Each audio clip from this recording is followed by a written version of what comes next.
Hey everyone, how's it going? I'm Steph, or you can call me Cobra or Cobra Arts, whichever you prefer. And no, this is not a how to draw tutorial. In fact, I'm going to be discussing something I like over footage of me drawing something related to that topic. And if you've checked out the video title, then you can tell that I'm going to be talking about Mob Psycho 100. Now, I must say this, I recently finished Mob Psycho 100 and I like it. I really do. You know, I have to give it up to one for making another series that's very entertaining. And so, where do I start?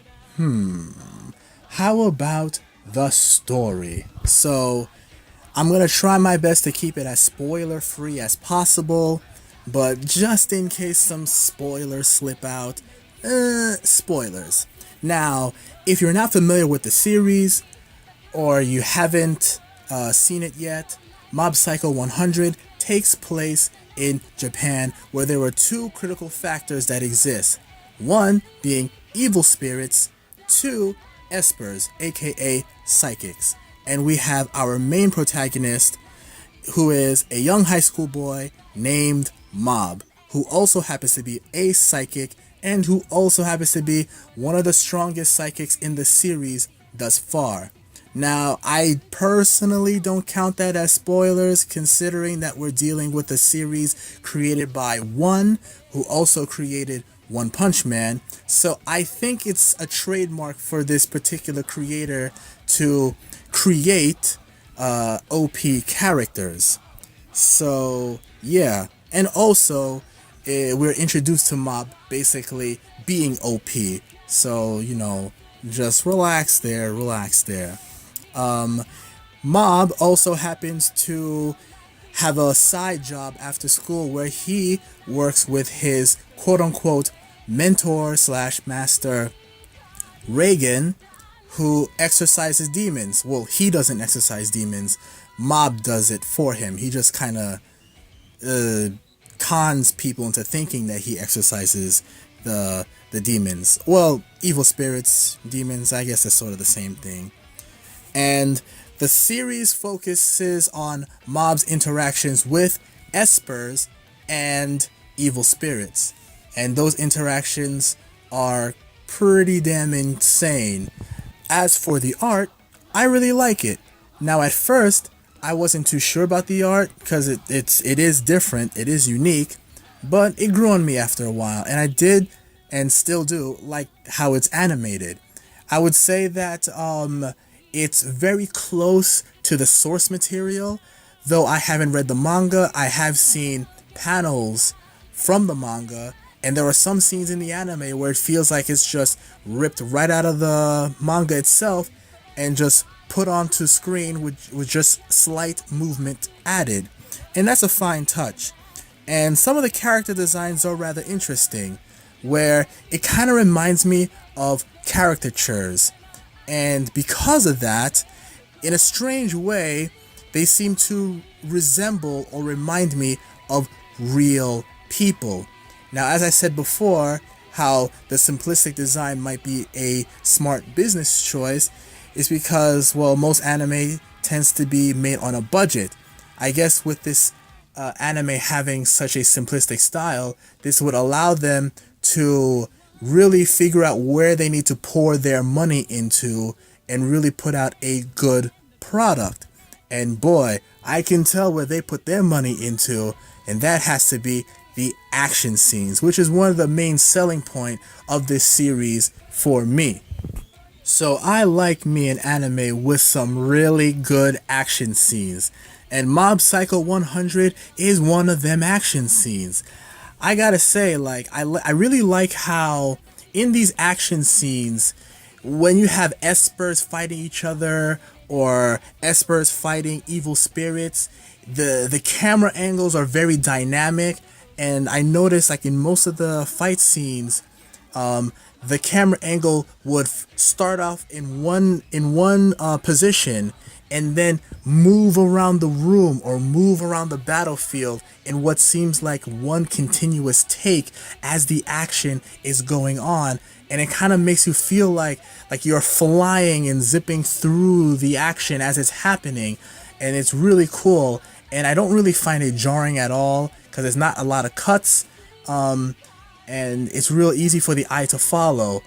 And boy, the in these action scenes, they really have a good way of showing how powerful a particular spirit or esper is, because you can just feel the impact of every blow that is landed. When someone gets punched in the face, you see the indentations on the face, the indentations and the crunch of like the knuckles and the blood splatter.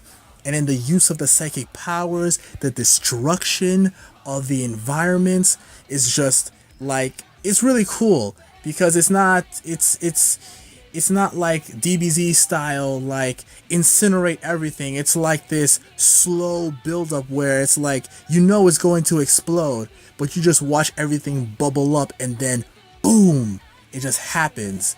And I really like that. It's just a real, it's a real treat, you know. I like my action, I like my fighting anime, and this right here is a real treat for the senses, I would say. If you're someone that likes anime fights and all that, I really do recommend Mob Psycho 100 as one of those animes you check out for the fight scenes alone, if you're not really into the whole story itself. But I'm not done there. I haven't even talked about the characters yet. So, let me say this. There weren't really any characters I disliked or find annoying. There were a few characters that were introduced early on in the series, but didn't really play a significant role. And my guess is because the anime is 12 episodes, so, you know, I'm pretty sure in the manga, these characters that had short roles actually did more in the manga, but because the anime is 12 episodes, they couldn't really have that much screen time, so I'm gonna let that slide.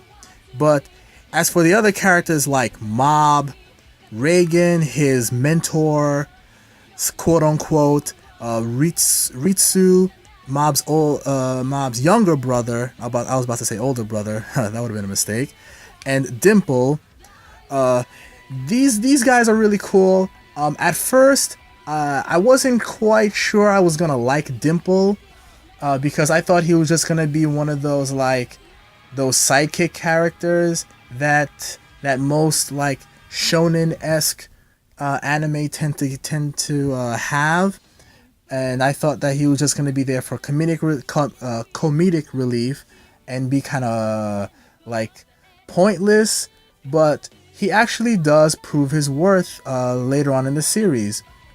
And I like that. I really do like that. There is a girl that Mob likes in the series in his school, but you literally only see her like, I don't know, like what, 4 or 5 times, and each time Mob sees her, and it's the magical background with the shoujo bubbles and all that other stuff. That's really all it is, and maybe she has more scenes and lines in the manga, but in the anime itself, it's really nothing going on. And I really like the character development, especially for Ritsu. Sorry. I really like Ritsu's development as a character, as he is Mob's younger brother, but in a way an opposite of Mob. Even though Mob is older, Ritsu is the taller yet handsome one and the popular one, where Mob is the smaller, kind of awkward, introverted one. And I want to say it, but I don't really want to spoil it for people that want to see, but there's this interesting dynamic where they both envy each other. And in this case, Ritsu's envy drives him to do some very heinous things, which he then later on pays for. So That's really cool. So overall, I felt that the series was good. If you were to ask me which do I prefer, either Saitama or Mob, I would pick Mob because even though Saitama is super strong, he is technically like a parody character, a parody of superheroes, and he seems rather limitless when it comes to his abilities, and that's nice and all if you're the type of person that's into OP characters, but I don't know. I feel like there's not really any room for development or growth. I like to see the struggles of a character sometimes. It really shows their mettle. But Mob, even though Mob is maybe just as powerful as Saitama, but on a level of a psychic user, Mob is limited to what he can do because he can't just tap into that unlimited power whenever he wants.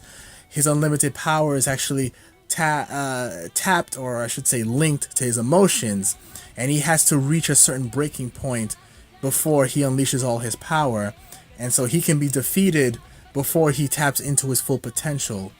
So yeah, I kind of like that dynamic they have for Mob there, and and that also means that he has the ability to grow as a character. And I suspect that there are other psychics in the series that are probably stronger than Mob. I just have to wait for a season 2. I hope that a season 2 comes out. And if you haven't already, you should check this series out. It's really good. I mean, I like it. If you like action, and you like psychics, and you like ghosts, and you like dry humor, then you should definitely check out Mob Psycho 100. And I hope you like my picture. I'm not a digital artist at all. I'm a traditional artist, hence why you saw me upload a picture of the thing I drew on loose leaf, because that's how I do my digital art. I draw it on paper first, and then I would scan it and put it onto the software. If you're wondering, I'm using Sketchbook Pro, or not Sketchbook Pro, I'm using Autodesk Sketchbook, the free version. So, yeah. If you like this video, please like, comment, and subscribe. And I hope to do more videos like these. And I hope that you'll be looking forward to more videos like these. I figure I'm just going to talk about the shows and stuff that I like as I draw pictures related to them. So yeah, just look forward to that. So till next time, everyone, take care.